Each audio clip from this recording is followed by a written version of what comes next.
বিরতির পর স্বাগত। আবারও মুখ্যমন্ত্রী ওনার মানবিকতার পরিচয় দিলেন। আজ তিনি উদয়পুর গেছিলেন একটি কাজে, আর সেখান থেকে ফেরার পথে বিশালগড় থানাধীন রাস্তার মাথায় এলাকায় একটি দুর্ঘটনা ঘটে।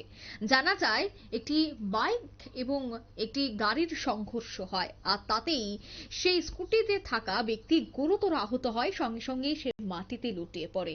আর তখনই সে রাস্তা দিয়ে যাচ্ছিলেন রাজ্যের মুখ্যমন্ত্রী ডক্টর মানিক সাহা।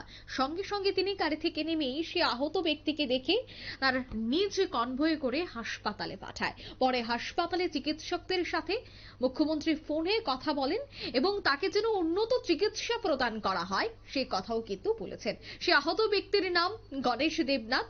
আজ এই ঘটনাটি ঘটেছে বিশালগড় থানাধীন রাস্তার মাথা এলাকায়। মুখ্যমন্ত্রী মানবিকতা দেখে প্রত্যেকেই কিন্তু আপ্লুত হয়ে ওঠেন। যাত্রীবাহী গাড়ির ধাক্কায় সেই স্কুটি আরোহী গুরুতর আহত হয়েছেন। তবে কি বলছেন পুলিশ আধিকারিকরা শোনাচ্ছি। এখানে রাস্তার মাথা পার হয়ে একটু ওই যে বন্ধন ব্যাংকের কাছাকাছি একটা স্কুটি চালক আগরতলার দিকে যেতেছিল এবং একটা স্কুটি গাড়ি সে ওভারটেক করে এসে ওই স্কুটিকে ধাক্কা মারলো, এতে স্কুটি চালক ইনজুর্ড হলো। স্যার, মুখ্যমন্ত্রী সেখানে দাঁড়ালো, কি হয়েছে? মুখ্যমন্ত্রী কি কারণে দাঁড়ালো? মুখ্যমন্ত্রী ইনজুর্ডকে দেখে হঠাৎ রাস্তায় দাঁড়ালো। কোথায় যাচ্ছিল তাকে? উনি উদয়পুর থেকে একটা প্রোগ্রাম সেরে আগরতলা যেতেছিল। কি রকম আহত হয়েছে? আহত এখন বোঝা যাচ্ছে না, কথাবার্তা বলছে উনি। স্কুটি চালককে কিভাবে পাঠানো হয়েছে হসপিটালে? স্কুটি চালককে সিএম সাহেবের এখানে যে স্কুটের গাড়ি ছিল, এক্সট্রা একটা গাড়ি ছিল, ওই গাড়ি করে পাঠানো হয়েছে।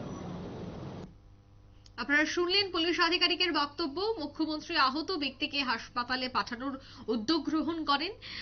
আজ সকালেই ঘটে এই ঘটনা। উদয়পুর থেকে তিনি একটি কর্মসূচি সেরে বিশালগড় দিয়ে তিনি আগরতলায় আসছিলেন এবং তখনই এই বিষয়টি দেখতে পেয়ে তিনি সঙ্গে সঙ্গে গাড়ি থেকে নেমে এসে সেই আহত ব্যক্তিকে ওনার যে কনভয় রয়েছে সেই কনভয়তে করেই বিশালগড় হাসপাতালে পাঠায়। আবারও যে মুখ্যমন্ত্রী মানবিক, তার পরিচয় কিন্তু বা তার উদাহরণ কিন্তু আবারও রইল এই বিশালগড়ের ঘটনা।